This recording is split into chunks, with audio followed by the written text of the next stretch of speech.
All right, let's take a look at NAND flash memory. Let's look at how that differs from hard disk, which is quite a bit. I pulled this up, so we'll get to that in a minute, some advantages.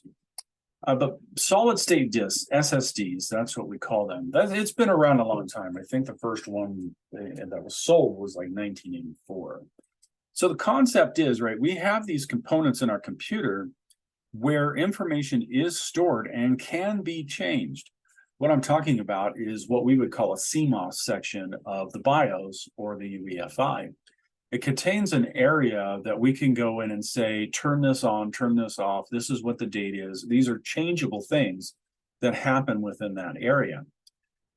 That means we've had this for a very long time, that ability. Thing is it's expensive, and it's taken a long time to get us to as cheap as we are now, and it's still more expensive. Like if you want serious storage because you're going to do backup, you don't get a NAND, right? Don't get an SSD. Go out and get a hard drive. You'll get a lot more storage. You're not worried about how fast it is. You just need to store it, right? A lot of data and store it. So I guess what I'm trying to say is that this stuff's been around a long time. It is not like this new invention that's came out. It's just progressed and progressed and progressed. Solid states are usually made up of the NAND, where it gets its name from is a NAND gate. You can look up that NAND gate. Then that'll get you into a whole rabbit hole of what gates are in electronics. And I don't mean Bill Gates.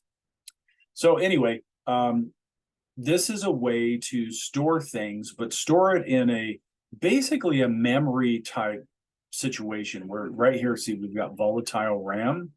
So let's actually use the same kind of concepts to store our information, and we'll have the added benefit of speed, and which is true. I mean, just in general, I'll tell people, well, you want your computer to go 40 times faster than, go out and get a solid state drive. That's really going to speed up things because accessing that hard disk all the time is slow.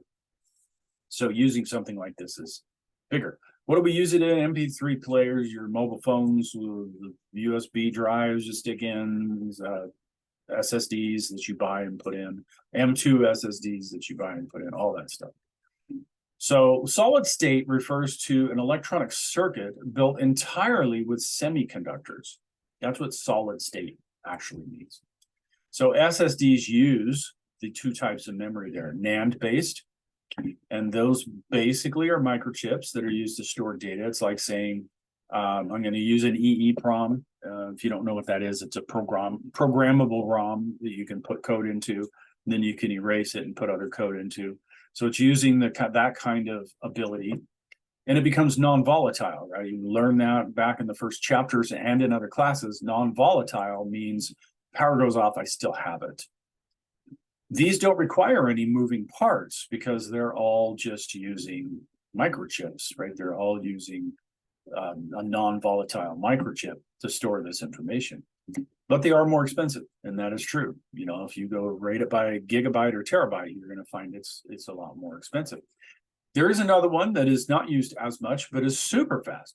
Right? When you talk about RAM in a computer as opposed to storing on a hard drive, RAM in a computer is, I don't even know. I haven't done the calculations recently, but you're talking order of magnitude faster with your RAM. It's so much quicker. Wouldn't it be great if we could just have a ton of RAM, like 4 terabytes of RAM, and use part of it as storage and part of it as RAM?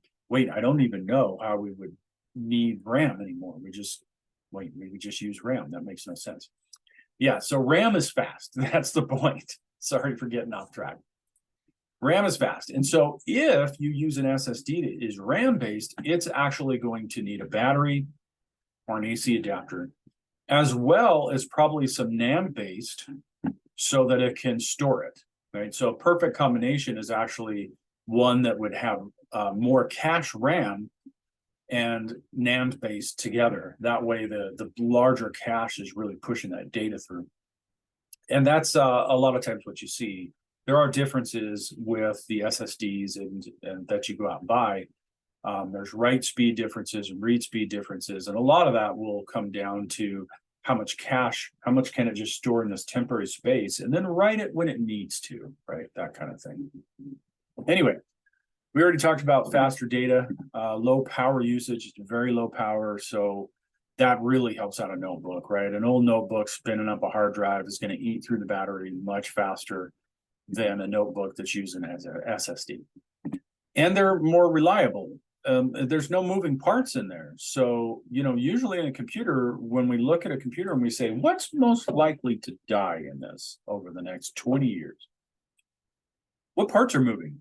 That's going to die, right? So you get rid of that. You don't have that.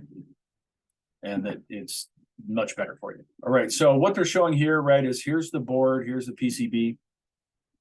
And then here is all of your number ones, which are NAND flash memory. 2, your controller. 3, the DRAM, the cache. And 4, the host interface, which in this is the power for a SATA drive, and this is the data for a SATA drive. That confuses people a lot when we actually set up a computer. A lot of times their computers won't boot, and it's because they left the data off of the drive, or they left the power off of the drive. It's like, well, you got to get power to it, and you have to be able to read and write data. We got 2 different things we're doing here. So we've got to have both of those connections to make that work. And then the disk interfaces, IDE is old. That's parallel ATA, PATA drives. And I'm not going to spend much time on them, but basically they were all in parallel communications, which in the beginning was faster. But serial became even better for us. So they did enhanced IDE drives, which are still PATA drives. They're still using this long ribbon. At the same time, the small computer serial interface. Yes, that's what it is. No, that says it's parallels. Small computer systems interface. I can't remember. It's been so long. This was the other one, and this was always faster. One of the reasons Macs were always more expensive back in the day is they used a Scsi, which meant the data transfer rates were always faster. Everything was always faster on those. And so you'll see Scsi around. These are still heavily used in servers, heavily. Very hard to find this in PCs, but in servers, it's kind of the thing. And then it's got all these different Scsi specifications. And so just to spend a little time on this, because gosh dang, it just gets stupid. Well, wide Scsi 2. This one was fast Scsi 2. This one is fast wide Scsi 2. All right, so let's just forget the cable length for now. You'll notice that this is in meters, and wow, some of them go really far because they would store the hard drives very far away. Let's deal with speed. Yeah, it's not going to show us everything we needed. Okay, so I'll describe what we're talking about here. So the thing that they missed off of this is bits. And so they would have an 8-bit Scsi, 16-bit Scsi, 16-bit Scsi. This would be 32-bit Scsi, if I remember right. And then this was 32-bit wide Scsi. And so you had different speeds and you had different bit rates. As a matter of fact, let me pull up something. Yeah, we don't need that. We already discussed it. So table. I probably will pull up what we need. If I was thinking, I would have already had this pulled up. There we go. That one's bad. I mean, good. It is bad actually to have to go through it. All right, so here's your bits, and then there's your bus speed. So that's the 2 factors that we're dealing with. So while we are often referring to this as drives, Scsi drives, SATA drives, this is really the interface, right? This is the connection to it. So if we just deal with the regular Scsi, we had 8 bits of data that were transmitted at a time, and it was running at 5 megahertz. So anything that's wide is bigger. It's dealing with 16 bits, but still 5 megahertz. Fast would be 8 bits, 10 megahertz, and then fast and wide would be 16 at 10 megahertz. So sorry, 16 at 10 megahertz. The channel could actually handle a number of devices, and that's what they're listing here. And so we really get down to ultra. I think we're up to ultra 640 now. But you're looking at, this is 16 bits, so it may be 32 on the 640, and then 80 megahertz is what it's transmitting at. So that is my way of trying to simplify the information. There's a bunch of SCSI stuff, but basically, if you know, this is, you know, fast and wide. Wide is referring to the bits, and then fast is referring to the megahertz. And so this is actually referring to how many megabytes per second it's sending. All right, so that's serial attached storage. And then we deal with PCIe SSD, which is really what we're dealing with now. The number of PCIe lanes per SSD. The PCIe 5 was launched in 2019, so tons of stuff running PCIe 5. And you're looking at 32 giga